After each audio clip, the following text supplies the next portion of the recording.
Hello everyone, in this video I'm going to show you how to check your CPU temperature in Windows 10 or Windows 11 PC or laptop here. So first of all you need to go to any browser here. Go to any browser and you have to go to the openhardwaremonitor.org here. I will give you the link in the description box, or you can just Google it. You will find the openhardwaremonitor.org here, and after going to the link here you need to download the Open Hardware Monitor here. So you need to click the Open Hardware Monitor here. Then you need to click on download now option here. After downloading that you will get a zip file here.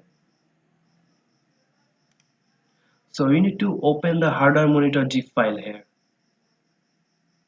So after that you just need to extract the file in a folder here.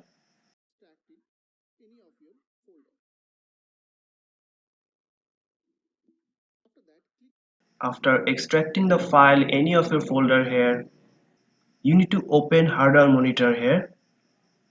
To double click on it to open the hardware monitor, click yes here.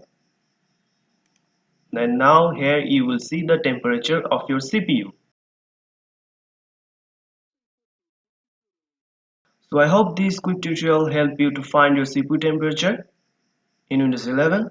So if you found this video helpful, please subscribe to this channel and thank you for watching.